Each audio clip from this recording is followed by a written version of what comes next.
Hello everyone, this is Sunil Jangra, your physics educator. Welcome to the channel. तो कैसे आप सब? आई होप सभी अच्छे होंगे, अच्छे से पढ़ रहे होंगे। तो आज की इस वीडियो के अंदर हम करने वाले हैं MCQ chapter number 3 current electricity के। इससे पहले मैंने इसके प्रीवियस ईयर आप लोगों को करवा दिए हैं और साथ में इसका वन शॉट भी करवा दिया है और इसके नोट्स भी दे दिए हैं। अगर आप लोगों को कोई भी प्रॉब्लम आती है फिजिक्स के रिगार्डिंग तो आप लोग सुनील जांगड़ा 26 के नाम से मेरा इंस्टाग्राम पर हैंडल है, वहाँ पर आप मुझे मैसेज कर सकते हैं। और साथ में टेलीग्राम चैनल है सुनील जंगड़ा सर के नाम से, उसको जरूर से ज्वाइन कर लीजिएगा, क्योंकि जितना भी मेरा कंटेंट होता है, देखो यार क्या होता है कि अभी तो हम क्या कर रहे हैं, एक दो वीडियोस जो है एक दिन में डाल रहे हैं, है ना, चैनल के ऊपर। लेकिन बोर्ड एग्जाम के अंदर क्या होगा कि एक दिन में 3 3 4 4 वीडियो आएंगी। और होता क्या है कि कई बार यूट्यूब की तरफ से नोटिफिकेशन नहीं आता है, तो नोटिफिकेशन आप लोगों को यहाँ पर मिलता है। तो इस चैनल को फटाफट से ज्वाइन कर लो। सारे के सारे जो नोट्स हैं वो भी इसी चैनल के अंदर है, ठीक है। तो अपने फ्रेंड्स के साथ भी शेयर कर देना ये टेलीग्राम चैनल का लिंक, और लिंक आपको डिस्क्रिप्शन बॉक्स में मिल जाएगा। चलिए तो शुरुआत करते हैं चैप्टर नंबर 3 करंट इलेक्ट्रिसिटी की। एमसीक्यू करेंगे। देखो यार, जो एमसीक्यू होंगे वो हमने कहाँ से लिए हैं, एनसीईआरटी एग्जाम्पलर से लिए हैं, और साथ में जो सीबीएसई के सैम्पल एमसीक्यू है ना, ठीक है, और जैसे दीक्षा की जो साइट है वहाँ से क्वेश्चन लिए गए हैं, क्योंकि वो एनसीईआरटी बेस्ड एमसीक्यू प्रोवाइड करते हैं, ठीक है। तो वो यहाँ पे हम करने वाले हैं, और इस चैप्टर में ज़्यादा एमसीक्यू नहीं बनते हैं, तो छोटा वीडियो रह सकता है ये। चलिए तो पहले क्वेश्चन की तरफ बढ़ते हैं बेटा। पहला क्वेश्चन क्या कहता है? पहला क्वेश्चन क्या कहता है? Consider a current carrying wire in the shape of a circle, note that as the current progress along the wire the direction of J changes in an exact manner while the current I remain unaffected। Simple सी बात है कि उन्होंने बोला क्या है, उन्होंने बोला कि जो करंट है किसी वायर के अंदर, और वो वायर की जो शेप है वो सर्कल की तरह है, मतलब आप लोग ऐसे बना सकते हो, ठीक है। बना दिया हमने। इसके अंदर क्या चल रहा है? करंट चल रहा है, ओके। अब करंट की वैल्यू कैसे अफेक्ट होगी? वो तो अफेक्ट होगी नहीं, वो तो सेम टू सेम है। बट यहाँ पे जो करंट डेंसिटी, हाँ जी, कौन है? करंट डेंसिटी है बेटा। करंट डेंसिटी जो होगी वो अफेक्ट होगी, क्योंकि करंट डेंसिटी क्या होती है? एक वेक्टर क्वांटिटी है। करंट डेंसिटी क्या है? एक वेक्टर क्वांटिटी है, ठीक है। क्योंकि अब यहाँ पे क्या हो रहा है, हर बार में उसकी डायरेक्शन चेंज हो रही है। देखो आप लोगों को पता है कि जे क्या होता है? आई बाय ए होता है ना। और आप लोग साथ में बोल सकते हैं कि जे जो होता है वो सिग्मा ई होता है, मतलब आप ऐसे लिख सकते हैं। अब इन्होंने ये बोला है तुमसे, the agent that is essentially responsible for, मतलब ये जो काम हो रहा है यहाँ पे, जो ये डायरेक्शन चेंज हो रही है किसकी? जे की, वो क्यों हो रही है? तो कौन सी चीज़ यहाँ पे आप लोग बोलोगे? तो बेटा सिंपल सा आंसर है इसका कि देखो, जे की जो वैल्यू किस पे डिपेंड करेगी? इलेक्ट्रिक फील्ड पे डिपेंड करेगी। और इलेक्ट्रिक फील्ड किसकी वजह से होता है? इलेक्ट्रिक फील्ड होता है किसकी वजह से? होता है electric field produce by charges accumulated on the surface of a wire. Clear है? क्योंकि देखो जे जो वेक्टर है वो ई वेक्टर की वजह से, और ये ई कब बन रहा है? जो चार्ज एक्यूमुलेट हो रहे हैं on the surface of wire. So the answer is B, ठीक है। नेक्स्ट क्वेश्चन की तरफ बढ़ते हैं। दो बैटरी दी गई हैं, जैसा कि आपको फिगर में दिख रहा है, E1 E2, और पैरेलल में इनके कनेक्शन है, R1 R2 इनके इंटरनल रेजिस्टेंस है, ये बोला भी गया है यहाँ पे, ओके। और पैरेलल में कनेक्शन, ये तो सबने बता दिया। इन्होंने बोला कि इन ऑप्शन में थे, इन ऑप्शन में से ए बी सी और डी में से कौन सा हो सकता है, आप लोगों के पास ये बताना है, ठीक है। ए बी सी डी, इन ऑप्शन में से कौन सा हो सकता है? देखो पहले ऑप्शन में बोला कि जो ई इक्विवेलेंट है, मतलब जो टोटल रेजिस्टेंस है, नॉट रेजिस्टेंस, ईएमएफ, इस कॉम्बिनेशन का वो E1 से बड़ा हो, E2 से छोटा हो। क्या ये कंडीशन सही है? या बी वाली सही है, या सी वाली सही है, या डी वाली सही है? देखो यार, सबसे पहली बात हम बात करें किसकी? पैरेलल की। तो पैरेलल में क्या होता है? देखो पैरेलल में अगर हमें ई इक्विवेलेंट लिखना है तो हम कैसे लिखेंगे? हम लिखेंगे E1 upon R1 plus E2 upon R2 लिखेंगे, और नीचे क्या लिखेंगे? 1 अपॉन R1 प्लस 1 अपॉन हम R2 लिख देंगे। क्लियर है? यही चीज़ें हम लिख रहे होंगे, येस और नो? हाँ जी, समझ में आ रहा है या नहीं आ रहा है? अब ध्यान से देखना, अगर मान लो मैं ई इक्विवेलेंट अभी निकाल रहा हूँ, फर्स्ट टाइम में अगर मैं यहाँ से E1 को कॉमन ले लूँ, तो इसका मतलब क्या होगा? यहाँ पे वैल्यू होगी 1 upon R1 plus E2 bye E1, नीचे होगा R2, और यहाँ पे क्या होगा? 1 upon R1 plus 1 upon R2 होगा। यही होगा, येस और नो? ठीक है, एक मिनट ये मोबाइल साइलेंट कर लेता हूँ मैं। अब ठीक है, इतना समझ में आया? अब ध्यान से देखो यार, अब ध्यान से देखो, क्या मैं ऐसे भी तो कर सकता था? मैं ऐसे भी तो कर सकता था कि E2 कॉमन ले लेता, E2 कॉमन ले लेता तो कितना होता, तो बनता है यहाँ पे E1 बाय में E2 अपॉन में R1 प्लस 1 अपॉन R2 और यहाँ पे रह जाता 1 upon R1 plus 1 upon R2। ऐसे भी तो हो सकता था। अब इन्होंने खुद एक कंडीशन बोल दी है कि E2 जो है ना वो बड़ा है किससे, E1 से। तो E2 अगर E1 से बड़ा है तो इसका मतलब E2 बाई E1 का रेशो जो वो भी बड़ा है 1 से। तो इस इक्वेशन से तुम्हें क्या पता लग रहा है, इस इक्वेशन से हमें साफ पता लग रहा है कि जो E इक्विवेलेंट है उसकी वैल्यू कैसी होगी, उसकी वैल्यू कम होगी किससे, E2 से, कम होगी E2 से, क्योंकि E2 ज़्यादा है, E2 बाई E1 बड़ा है एक से, देखो एक से बड़ा है ये, E2 बाई E1 एक से बड़ा है। तो सिंपल सी बात है यार, इसका मतलब इक्विवेलेंट E2 से छोटा है। अगर हम इस इक्वेशन को देखें तो इससे क्या पता लगेगा, इससे पता लग रहा है कि E1 बाई में E2 हमने लिखा है तो मतलब वो क्या होगा, छोटा होगा किससे, 1 से। वो किससे छोटा होगा, 1 से छोटा होगा। यहाँ पे बड़ा है, यहाँ पे छोटा है, तो इसका मतलब यहाँ पे वैल्यू क्या है, यहाँ पे वैल्यू है कि आप लोगों का जो इक्विवेलेंट है वो E1 से बड़ा है, E1 से बड़ा है। तो आपको पता चल गया कि यहाँ पे जो आंसर है वो कितना है, the equivalent EMF E of the two cell is between E and E2। कैसे होगा, ऐसे होगा। क्लियर है, इस तरीके से ये लाई कर रहा होगा बेटा जी। ओके, बहुत सिंपल है, कुछ भी नहीं है, सिर्फ आप लोगों को ये एक पैरेलल की इक्वेशन याद होनी चाहिए और उससे ये कॉमन लेना है। कॉमन लेने से तुम्हें खुद में ही पता लग रहा है कि यार अगर हम ये चीज़ करते हैं जो गिवन है तो इसका मतलब E2 बाई E1 बड़ा होगा 1 से, तो इसका मतलब इक्विवेलेंट छोटा है, ई इक्विवेलेंट छोटा है E2 से। ठीक है, और इस केस में क्या हो रहा है, इस केस में क्या हो रहा है कि आप लोगों का जो E1 है वो छोटा है ई इक्विवेलेंट से, साफ पता लग रहा है। ठीक है, नेक्स्ट है a resistance R is to be measured using a metre bridge, student chooses the standard resistance S to be 100 ohm. मतलब इन्होंने मीटर ब्रिज दिया है। मीटर ब्रिज में क्या होता है यार, देखो एल अपॉन में 100 माइनस एल होता है, इज इक्वल टू यहाँ पे क्या होता है, आर बाई में एस होता है। इन्होंने बोला कि एस की जो वैल्यू है वो 100 ओम है। ठीक है, he finds the null point, मतलब नल पॉइंट जो है वो मिल जाता है उनको 2.9 सेंटीमीटर पे। ठीक है, यहाँ पे 2.9 लिख दो और यहाँ पे लिख दो 100 माइनस 2.9, 100 माइनस 2.9। ठीक है, 2.9 इज इक्वल टू, अब वो बोल रहा है he told to attempt to improve the accuracy which of the following is a useful way. ध्यान से सुनना, उसने खुद बोला कि एस की वैल्यू तो यार 100 होनी चाहिए। ठीक है, यहाँ पे आ जाएगा आर। अब ये क्वेश्चन पूछ क्या रहा है, ध्यान से ये चीज़ देखने की है। देखो यार, इन्होंने पूछा है he told to improve the accuracy. देखो जब भी एक्यूरेसी आप लोगों को बतानी होती है तो उसका मतलब है कि बैलेंस अच्छे से हो, बैलेंसिंग अच्छे से। और बैलेंसिंग अच्छे से हम कब कर सकते हैं, जब बैलेंसिंग हमारा जो नल पॉइंट है उसके आसपास ही हम चेक करते हैं, या तो उससे थोड़ा लेफ्ट में या उससे थोड़ा राइट में। ठीक है, चलो तो इन्होंने क्या बोला है, he should measure L1 more accurately. नहीं भाई, ये तो बता ही दिया ना, तो इससे नहीं होगा। He should change S to 1000 and repeat the experiment. जी नहीं, एस की वैल्यू दे रखी है, उसको 1000 पे क्यों शिफ्ट करें दोबारा से। He should change S to 3 ohm and repeat the experiment. ये हो सकता है सर, ये क्यों हो सकता है, ध्यान से देखो ना बेटा। He should change the S to 3 ohm. अब यहाँ पर अगर हम सॉल्व करते हैं 2.9, और देखो मैं आप लोगों को एक सिंपल सा कैलकुलेशन करके दिखाता हूँ मोबाइल के अंदर, सुनिएगा ध्यान से। अभी इन्होंने बोला है कि 100 माइनस कर दीजिए 2.9, एक मिनट माइनस करना है, 100 माइनस 2.9 तो ये हुआ 97, 97.1, नीचे यहाँ पे हुआ 2.9 और यहाँ पे हुआ आर, यहाँ पे हुआ 100। इतनी बात समझ में आई, एक बार देखना भी। अब इसका मतलब अगर मैं क्रॉस मल्टीप्लाई कर लूँ, मतलब आर की वैल्यू अगर निकालना चाहूँ तो 2.9, ठीक है 2.9 इंटू 100 कर देता हूँ, इंटू 100, तो ये कितने बनेगी, 290 बन गई। ठीक है, यही हुई।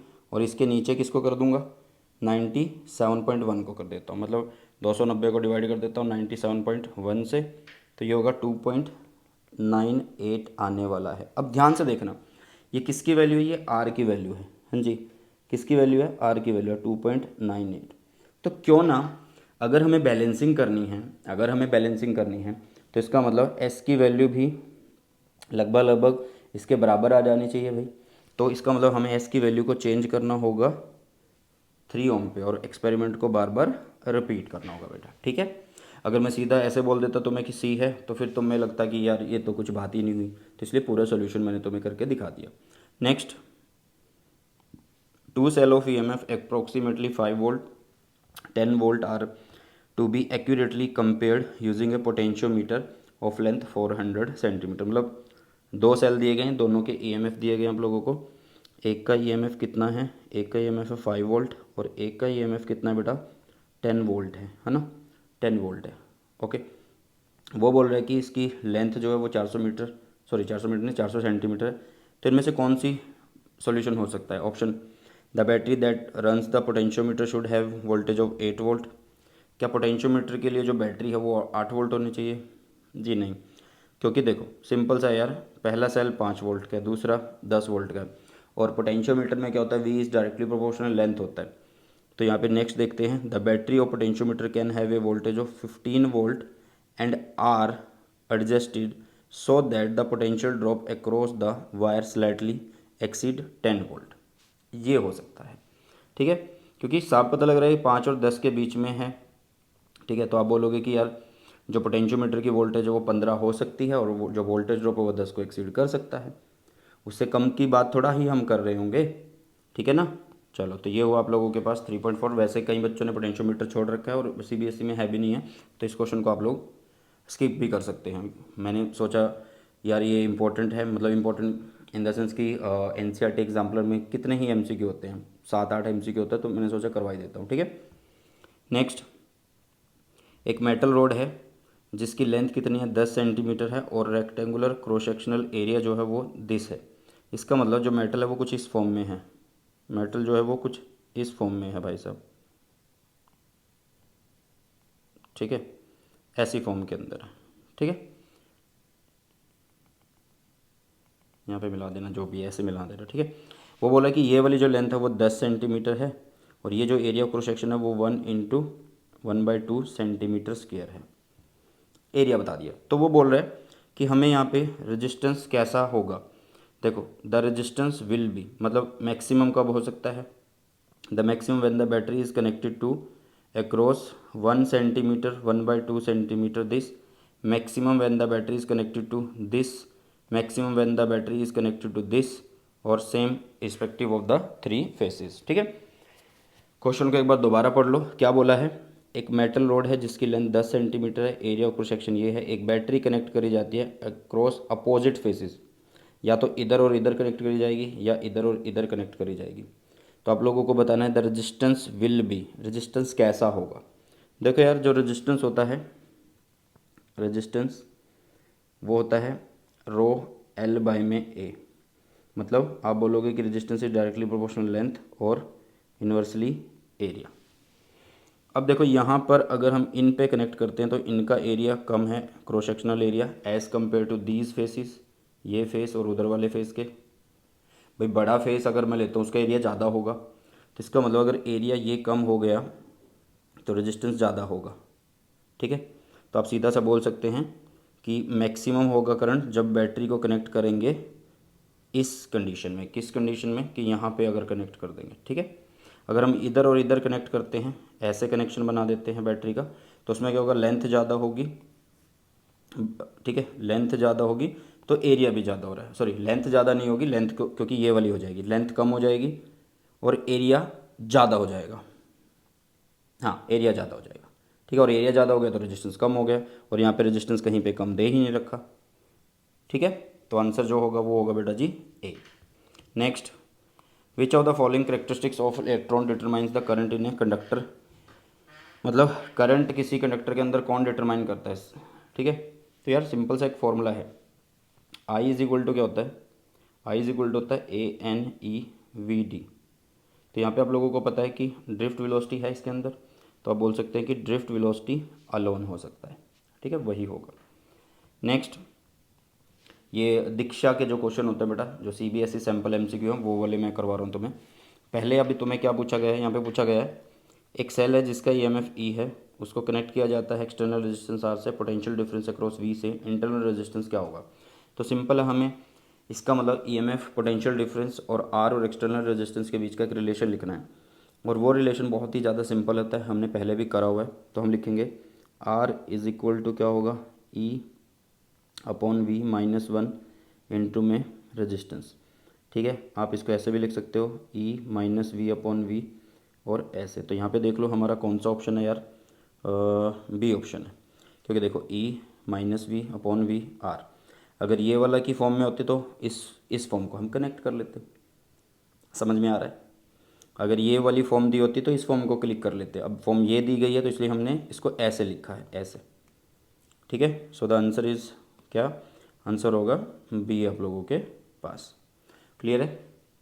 चलो, मैंने पहले बोला था कि वीडियो जो है वो छोटा रहेगा, क्योंकि इसके जो एमसीक्यू हैं उतने नहीं हैं इस चैप्टर के अंदर। हीट सेंसिटिव रजिस्टर्स कौन से होते हैं? थर्मिस्टर कहलाते हैं यार, सिंपल है। हीट सेंसिटिव रजिस्टर कौन होते हैं? Heat sensitive resistor are thermistor. कौन से होते हैं? थर्मिस्टर होते हैं। वैसे भी साफ पता लग रहा है, कैपेसिटर, इंडक्टर, रजिस्टर ये थोड़ा होते हैं, है ना। सो थर्मिस्टर आएगा आंसर। Next, study current. अच्छा, ये क्वेश्चन मैंने PYQ में भी करवाया था तुम्हें, जब इस चैप्टर के प्रीवियस ईयर क्वेश्चन हमने किया था ना, उसके अंदर। Study current flows in A metallic conductor of non uniform cross section, the quantities constant along the length of the conductor. ये बोल रहे हैं कि क्या हो रहा है कि एक स्टेडी करंट फ्लो कर रहा है, स्टेडी मतलब एक कांस्टेंट करंट फ्लो कर रहा है, तो उसमें, और जो एरिया ऑफ क्रॉस सेक्शन है, मतलब जो वायर है या कंडक्टर, वो मोटा पतला है, कहीं से मोटा है कहीं से पतला है, तो area of cross section change हो रहा है। एरिया ऑफ क्रॉस सेक्शन अगर चेंज हो रहा है तो इसका मतलब क्या है? इसका मतलब ये है कि भाई जो क्वांटिटी है कांस्टेंट, वो करंट ही रहने वाली है। क्यों? क्योंकि वो एरिया पे डिपेंड थोड़ा कर रही है। क्योंकि देखो आई इज इक्वल टू क्या हो रहा है आप लोगों के पास, क्यू बाई में टी हो रहा है। स्टेडी करंट के लिए तो यही फॉर्मूला होता है ना, स्टेडी करंट के लिए क्या यही फॉर्मूला होता है? बिल्कुल यही फॉर्मूला होता है बेटा। ठीक है, चल, तो करंट ओनली आएगा। नेक्स्ट अगर हम देखें, देयर आर 3 कॉपर वायर्स जिनकी लेंथ है इक्वल लेंथ की है। रेशियो ऑफ देयर रेडियाई, मतलब उनकी जो रेडियस है, मतलब किसी वायर की मोटाई कम है, किसी की मोटाई ज़्यादा है। ठीक है, okay. What is the ratio of their resistivity? सबसे पहली बात यार, जो रेजिस्टिविटी होती है ना, हाँ जी, जो रेजिस्टिविटी होती है बेटा, वो किस पे डिपेंड करती है? वो डिपेंड करती है मटेरियल पे। किस पे डिपेंड करती है? मटेरियल पे डिपेंड करती है। किसके? कंडक्टर के। अब आप लोगों के पास फॉर्मूला भी बता देता हूँ मैं। देखो, resistivity is equal to M upon में एन ई स्क्वेयर टाउ होता है। तो इसमें किसी में भी आपको दिख रहा है कि डायमेंशन आ रही है, मतलब किसी में कोई रेडियस आ रहा है या लेंथ आ रही है, नहीं आ रही ना, तो इसका मतलब इनकी जो रेजिस्टिविटी का रेशो होगा ना, वो सेम ही होगा, मतलब 1:1:1। ठीक है, सबका रेशो सेम रहने वाला है, 1:1:1 होने वाला है। क्लियर हुआ इतना? येस और नो? चलो 10वें क्वेश्चन की तरफ चलते हैं। 10वां क्वेश्चन क्या कहता है? What is the internal resistance? मतलब आप लोगों को बोला गया है कि आर की वैल्यू निकालो, स्मॉल आर की। गिवन क्या क्या है? गिवन है कि यहाँ पे एक करंट दिया गया है जिसकी वैल्यू कितनी है, 0.2 एम्पियर है, थ्रू ए रेजिस्टेंस जिसकी वैल्यू है 10 ओम। ठीक है, मतलब सिंपल सी एक बात होगी कि यहाँ पे एक सेल है जिसकी ईएमएफ बोलो कि कितना दिया गया है, या वोल्टेज बोलो कि 2.1 वोल्ट दी गई है। तो इसका मतलब ये है ना कि एक सेल है, सेल का इंटरनल रेजिस्टेंस है, और उसके अक्रॉस कौन लगा हुआ है? एक रजिस्टर लगा होगा। सिंपल ही होगा ना, ऐसे बोल सकते हो आप, इसका इंटरनल और ये इसका एक्सटर्नल, ऐसे बोल सकते हो। तो इस तरीके के क्वेश्चन में तो हम सिंपली कर सकते हैं। क्या क्या निकालने को बोल रहे हैं उसने? Small are. स्मॉल आर कैसे निकलेगा? देखो यार, अगर मैं आई निकालता हूँ तो दिस विल बी कितना, या ई निकालता हूँ, मतलब ईएमएफ लिखता हूँ या वी लिखता हूँ, वो कितना होगा? वो होगा I into resistance, resistance external plus internal. V कितना है? V is 2.1। आई कितना है? I is 0.2। आर कितना है? 10। इंटरनल हमें निकालना है, so 2.1 upon 0.2 minus 10 is equal to R कर देते हैं। मतलब ये हुआ 21 माइनस 20/2, यही तो हुआ।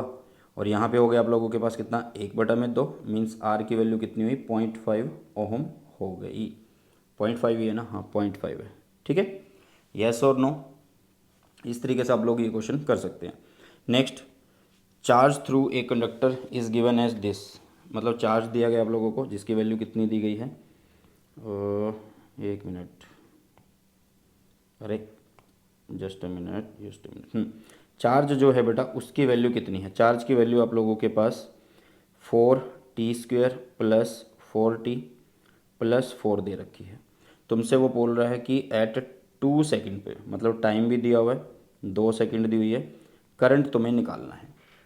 तो करंट का फॉर्मूला अभी बताया था, या तो Q/T होगा या फिर dQ/dt होगा, मतलब वो डिपेंड करता है ना कि कौन सा करंट बोल रहा है वो, ठीक है।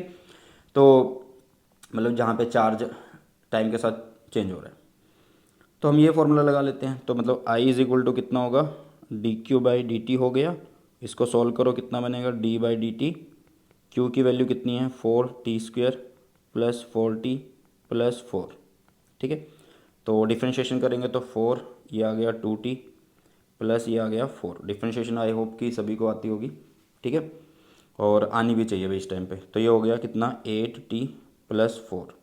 अब t की वैल्यू कितनी है भाई, t की वैल्यू है 2, तो इसका मतलब ये बना 16, ये बना 4, तो ये कितना हुआ 20। करंट है तो इसको बोलेंगे एम्पियर के अंदर, किस में बोलेंगे, एम्पियर में बोलेंगे बेटा, ठीक है। हो रहा है इतना, समझ में आ रहे हैं क्वेश्चन या ऊपर से जा रहे हैं। इससे पहले प्रीवियस ईयर क्वेश्चन बेटा करवा दिए हैं, वन शॉट करवा दिया, नोट्स दे दिए हैं। फिर भी अगर कोई दिक्कत आती है तो यहाँ पे मैसेज कर देना इंस्टाग्राम पे, ठीक है। चलो नेक्स्ट है, a balanced Wheatstone network, the resistance in arms Q and S are interchange, result of this क्या होगा, galvanometer and cell must be interchange to balance, galvanometer shows zero deflection, network is not balance, network is still balanced. देखो यार, galvanometer and the cell must be interchange to balance, इससे भी फ़र्क नहीं पड़ेगा। क्यों नहीं पड़ेगा मैं बताता हूँ तुम्हें। देखो हमने बोला कि P/Q क्या होता है, R/ में S होता है। हम ये अपना जो बैलेंसिंग का फॉर्मूला वो लेके चल रहे हैं। अगर मैं बोलूँ कि PS इज इक्वल टू होगा QR के बराबर, तो तुम बोलोगे यस ठीक है। बट अब वो बोल रहे हैं कि अगर मैं Q एंड S को इंटरचेंज कर दूँ, मतलब कंडीशन अगर लगा दूँ P/S कर दूँ और यहाँ पे लगा दूँ R/Q, तो क्या P इंटू Q और R इंटू S बराबर होंगे, बराबर होंगे जी नहीं, बराबर नहीं होंगे। तो इसका मतलब वो स्टिल क्या है, बैलेंस नहीं है, नॉट बैलेंस्ड आप लोग बोलोगे। सिंपल है यार। देखो अगर हम P इंटू S को इंटरचेंज कर देते फिर भी कुछ ना कुछ बात हो सकती थी कि हाँ यार चलो इसको चेंज कर दिया या इनको चेंज कर दिया, बट उसने आमने सामने वाले को इंटरचेंज किया, तो जिससे क्या हुआ PS QR के बराबर था। बट क्या अब P यहाँ पे Q is equal to RS होगा, बिल्कुल भी नहीं होगा। समझ में आ रहा है, समझ में आ रहा है, ठीक है। इसको आप कुछ भी वैल्यू मान के कर सकते हैं, कुछ भी वैल्यू मान के कर सकते हैं, तब भी आप लोगों को पता लग जाएगा कि हाँ यार ये इस तरीके से होगा, सही बोला जा रहा है, ठीक है।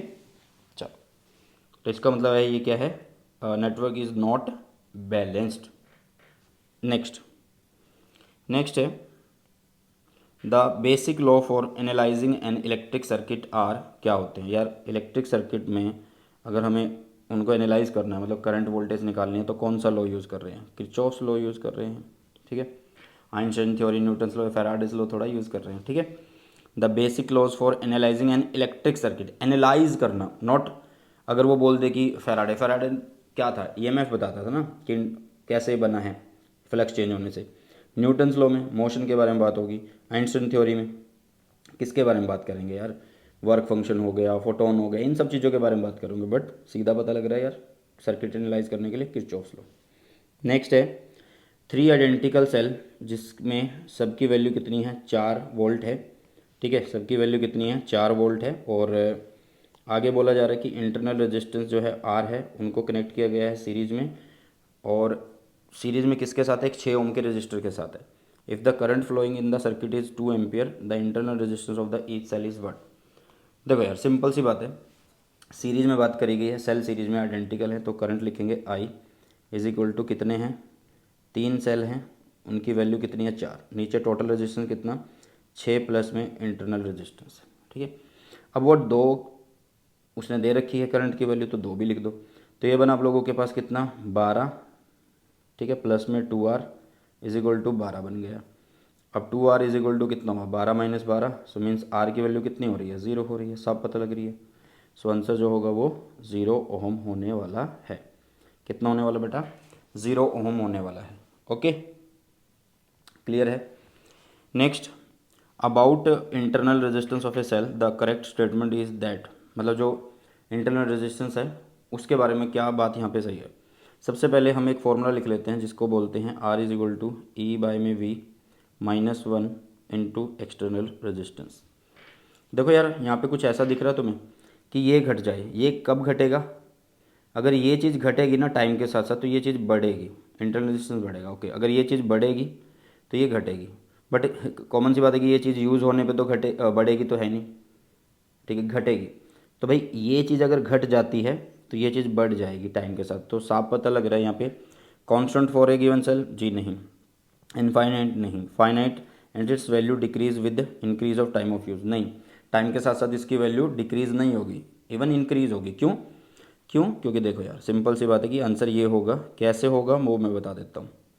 देखो इन्होंने क्या बोला यहाँ पे, एक मिनट, इसको देखो ध्यान से। अब इसमें ध्यान से सुनिएगा सभी, फाइनाइट एक निश्चित वैल्यू होती है, हर एक सेल का रेजिस्टेंस एक फिक्स होता है, और इनकी वैल्यू जो होती है वो इंक्रीज़ होगी। क्यों होगी, टाइम के साथ साथ जो पोटेंशियल है वो घटेगा ना सेल का, तो वो घटेगा, तो इसका मतलब ये इंक्रीज़ होगा, increase with increase of time of use. ठीक है, चलो। Which material is expected to have least resistivity, यहाँ पे बच्चे कंफ्यूज हो जाते हैं, वो सोचते हैं कि जो मरकरी है वो एक सुपर कंडक्टर है, मतलब अच्छा कंडक्टर माना जाता है, तो उसको मेंशन कर देते हैं। भाई नहीं, जो लीस्ट रेजिस्टिविटी है वो कॉपर की है।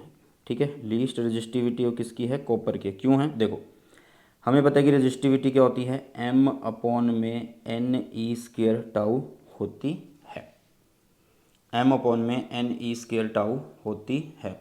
तो आप लोगों को n से डील करनी है, नंबर डेंसिटी से डील करनी है भाई साहब, ठीक है, नंबर डेंसिटी से डील करनी है और देखना है कि नंबर डेंसिटी किसका ज़्यादा होता है, नंबर डेंसिटी किसका ज़्यादा होता है, तो आपको पता लगेगा। तो क्या है भाई, किसकी होगी लीस्ट रेजिस्टिविटी, कॉपर की होने वाली है। ठीक है, लीस्ट किसकी होगी, कॉपर की होगी। चलो next, electric current has both magnitude and direction, ये कौन सी क्वांटिटी होती है, ये होती है हमारी स्केलर क्वांटिटी। कौन सी क्वांटिटी होती है, स्केलर क्वांटिटी होती है भैया। ठीक है, next, when there is an electric current through a conducting wire along its length then an electric field must exist, बिल्कुल हो सकता है। देखो यार इन्होंने बोला है कि अगर कोई एक वायर है और उस वायर में अगर करंट जा रहा है, तो करंट जा रहा है तो इसका मतलब क्या हो रहा है कि चार्जेस मूव कर रहे हैं भाई, हाँ जी, चार्जेस मूव कर रहे हैं, चार्जेस की वजह से क्या होगा, इलेक्ट्रिक फील्ड होगा, तो वो कहाँ पर होगा, इनसाइड ही होगा, बट एक्सिस के कैसे चलेगा, पैरेलल ही चलता जाएगा, inside the wire but parallel to it, inside the wire और इसके पैरेलल होगा। क्लियर है, चलो next, the condition for validity of Ohm's law is that. देखो यार हम ओम्स लॉ जब पढ़ते हैं ना, V is directly proportional I बोलते हैं, और हम बोलते हैं कि कुछ कंडीशन को कांस्टेंट रख के, और उनमें आता है सबसे पहले टेम्परेचर, तो टेम्परेचर को हमें कांस्टेंट रखना होता है, टेम्परेचर शुड रिमेन कांस्टेंट। ठीक है, तो आप बोलोगे कि the condition for validity of Ohm's law is that temperature should remain constant. Next question की तरफ बढ़ते हैं। नेक्स्ट क्वेश्चन है the V I V characteristic shown in the figure, तो आपको बताना क्या ये एक ओमिक कंडक्टर है, क्या एक नॉन ओमिक है, इंसुलेटर है या सेमी कंडक्टर है। भाई सीधा सा हम एक बात बोलेंगे कि ये एक नॉन ओहमिक कंडक्टर है। ठीक है, कौन सा कंडक्टर है, ये एक नॉन ओहमिक कंडक्टर है, क्योंकि हमें प्रिंसिपल से डील करनी है ना कि इस वी आई या आई वी ग्राफ का क्या प्रिंसिपल है, ओम्स लॉ है। ओम्स लॉ का यहाँ पे फॉलो नहीं हो रहा है क्योंकि लीनियरिटी या लीनियर नहीं है ग्राफ किसके बीच में, वी और आई के बीच में, चाहे वो नेगेटिव हो चाहे वो पॉजिटिव हो। ठीक है, तो इसलिए इसको बोला जाएगा नॉन ओहमिक कंडक्टर बोला जाएगा। क्या बोला जाएगा बेटा, नॉन ओहमिक कंडक्टर्स बोला जाएगा। ओके, चलिए नेक्स्ट, 1 कूलम पर सेकेंड इज इक्वल टू, अरे यार आई की वैल्यू क्या होती है, क्यू बाई में टी, तो 1 कूलम 1 सेकेंड, तो इसका मतलब ये 1 एम्पियर की बात हुई, सीधा सा बनता है। ठीक है, next, conventional current flows from, conventional current का मतलब पॉजिटिव चार्ज कहाँ से कहाँ फ्लो करेंगे, ठीक है। क्योंकि कन्वेंशनल करंट का मतलब होता है कि या तो हम पॉजिटिव चार्ज की डायरेक्शन मान लें, जहाँ पे पॉजिटिव चार्ज की डायरेक्शन होगी वही हमारे कन्वेंशनल करंट की डायरेक्शन होगी, या मान लें कि जहाँ पे हमारे इलेक्ट्रॉन की डायरेक्शन है उसके अपोजिट कन्वेंशनल करंट है। तो कैसे फ्लो करता है, बैटरी के पॉजिटिव से नेगेटिव, तो आप बोलोगे higher potential to lower potential करता है, ठीक है। चलो next, the unit of mobility. Mobility होता है यार mu is equal to drift velocity upon में ई। ड्रिफ्ट वेलोसिटी की यूनिट होगी मीटर पर सेकेंड। कितनी होगी, मीटर पर सेकेंड, ठीक है। ई क्या होता है, वी बाई में डी। तो वी कितना है, हाँ जी वी कितना है, देखो ई जो होगा आप लोगों के पास, ई वो क्या होने वाला है, वी बाई में डी होने वाला है। इतना समझ में आ रहा है, ठीक है। हमने यहाँ पे बोला क्या है कि V इज़ कौन, V इज़ वोल्ट, D कौन मीटर, तो यहाँ पे V वोल्ट, मीटर चला गया ऊपर, तो ये बना metre square volt inverse second inverse, क्योंकि ये मीटर पर सेकंड था, ठीक है। सो आंसर आ गया आप लोगों के पास। Next, the resistance in left and right gap of a metre bridge are this. मतलब L upon 100 minus L is equal to होता था R बाय में S। तो इन्होंने बोला L अपॉन 100 माइनस एल, पहले बोल रहे हैं कि ये 20 है ये 30 है, तो ये हुआ 30L, ये हुआ 2000 माइनस नहीं माइनस 20L, तो ये हुआ 50L इज इक्वल टू कितना 2000। तो ये इससे कट, तो ये बना L की वैल्यू इज 40 सेंटीमीटर। पहले तो हमने ये निकाली, यहाँ तक बात करिए, ठीक है। अब वो बोल रहा है when the resistance in the left gap is reduce. Left gap मतलब इसको रिड्यूस कर दिया जाता है। लेफ्ट गैप तो यही होता है ना, आर को मानते हैं हम, ठीक है। तो आर को रिड्यूस कर दिया कितना, रिड्यूस्ड टू बोला है, नॉट बाय बोला है, टू बोला है। तो इसका मतलब जितने पे कितने पे रिड्यूस हो गया, 20 था तो 10 रह गया, और बाकी चीज़ें सेम रही, तो एस की वैल्यू 30 ही है। तो अब वो बोल रहा है कि the balance point shift by, कितनी से शिफ्ट हो जाएगा। अब जो बैलेंस पॉइंट है वो कितने से शिफ्ट होगा, तो देखो यार L अपॉन 100 माइनस एल, यहाँ पे हुआ 10, यहाँ पे हुआ 30, तो ये हुआ 30L, ये हुआ 1000, ये हुआ 10L, तो ये हुआ 40L, यहाँ पे हुआ 1000, 40 ही बनेगा ना, 30 के साथ -10 उधर चला गया, हाँ। तो ये ज़ीरो से ये ज़ीरो कट गई, तो L की वैल्यू कितनी आ रही है, 25 सेंटीमीटर आ रही है।